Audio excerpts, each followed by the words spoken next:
राजस्थान में जब से भजनलाल सरकार बनी है तो कहीं ना कहीं घेरे में है। बात कर रहे हैं जहां रोजगार देने की बात राजस्थान सरकार कर रही है, बीजेपी सरकार कर रही है, तो वहीं मामले लगातार बढ़ते जा रहे हैं क्योंकि युवा बेरोजगारी का जो मामला है वो लगातार कहीं ना कहीं देखने को मिल रहा है। क्योंकि वो अपनी कहीं जो नौकरी कर रहे थे उनको हटा दिया जाता है, कहीं वो नौकरियों लामबंद है, जो उनमें कई विवाद ऐसे सामने आ रहे हैं। ये कंप्यूटर शिक्षक कर्मचारी हैं जो लगातार विरोध में है। आगे क्या मांगे सब आपकी? हम पिछले 3 वर्षों से एक ही मांग को लेकर है कि हमारा कैडर विस्तार किया जाए और हमारी वेतन विसंगति दूर की जाए। 3 साल पहले हमारी भर्ती हुई थी। प्रथम कैडर है राजस्थान का जो कंप्यूटर शिक्षा के लिए समर्पित है, परंतु इनका कोई प्रमोशनल चैनल नहीं है। हमारे 2 पद हैं। कैडर बेस में क्या आता है?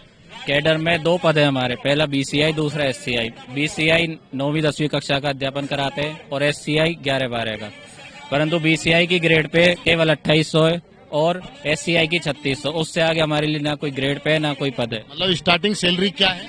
2800 ग्रेड पे और लास्ट क्या है? 3600 ग्रेड पे। घर चलता है इसमें, इसीलिए तो यहाँ खड़े।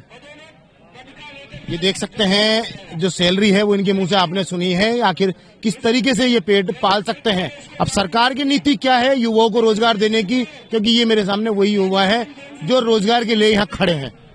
क्या लग रहा है आखिर क्या हो रहा है ये सरकार के राज में?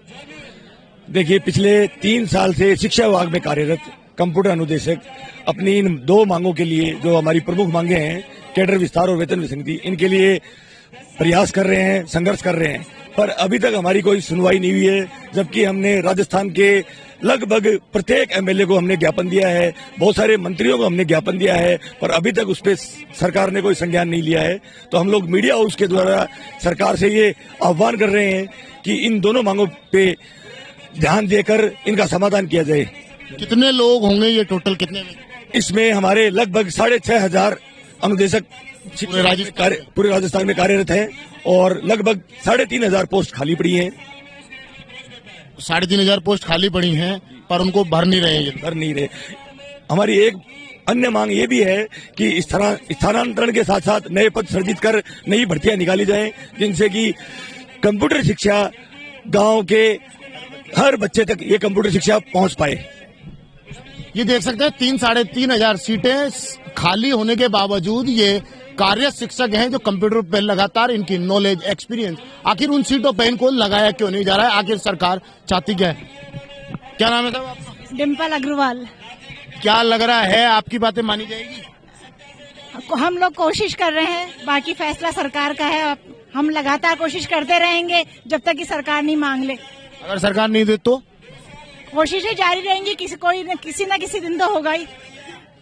क्या लग रहा है इस आंदोलन से आज कुछ फायदा नजर आएगा? सर, अभी हमारा जो प्रतिनिधि मंडल है वो CA साहब से मिलने गया है, उसके बाद ही सरकार की क्या मंशा है वो साफ हो पाएगा।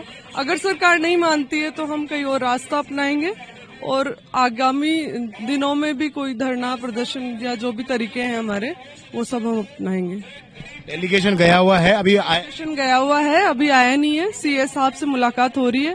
RCTA की प्रदेशाध्यक्ष है अमृता सिंह चौधरी और संदीप चौधरी, वो लोग गए हुए हैं, तो उनसे वार्ता चल रही है। अभी डेलीगेशन गया हुआ है, अब डेलीगेशन आने के बाद पता चलेगा कि आखिर इस आंदोलन की रूपरेखा आगे जाके क्या होगी या आगे जाके बात इनकी मानी जाएगी या नहीं।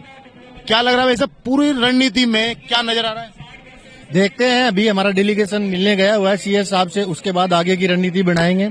अगर सरकार ऐसे नहीं मानती है तो हम सड़क पे और भी उग्र आंदोलन करेंगे। सरकार युवाओं को रोजगार दे रही है, रोजगार देने की बातें कहाँ सर? हमारे जैसे अभी सर ने बताया था कि 3,500 पोस्ट खाली हैं, जबकि हमारा लक्ष्य यह है कि हर गांव का हर बच्चा कंप्यूटर शिक्षा ले। इसके लिए हर गांव में जो सीनियर सेकेंडरी स्कूल है उसमें BCI SCI के पद क्रिएट होंगे तो युवाओं को रोजगार मिलेंगे। सर, जो 3-3.5 सीटें खाली पड़ी हैं उस पे आप लोगों को नहीं लगाने की कोई वजह जानकारी नहीं? अभी तक हमारा कोई ट्रांसफर की नीति भी नहीं बनी है, नई भर्ती भी नहीं आई है। अभी एक बार ही भर्ती आई है राजस्थान सरकार में, उसके बाद भर्ती नहीं आई है।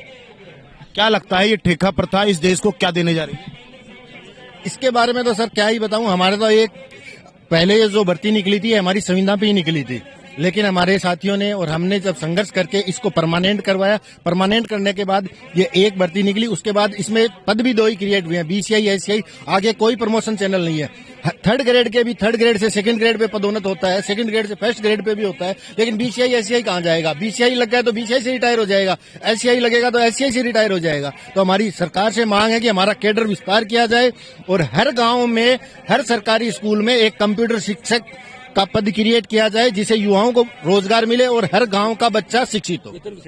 ऐसा नहीं लगता आपको कि जो ठेके की जो रणनीति सरकार लाई है, जैसे कि आप ठेके प्रथा पे हो, आप में अगर काबिलियत है तो उसको सरकारी नौकरी दी जाए, ठेका प्रथा बंद नहीं होनी चाहिए? सर, हम ठेके प्रथा पे नहीं है, हम नियमित कर्मचारी हैं। नियमित हो? हाँ, नियमित कर्मचारी है, हमारी नियमित भर्ती हुई थी। पहले सरकार ने जरूर संविदा पे निकाली थी, लेकिन हमने 2021 में इसको परमानेंट करवा के लाए और हमारी नियमित भर्ती हुई है।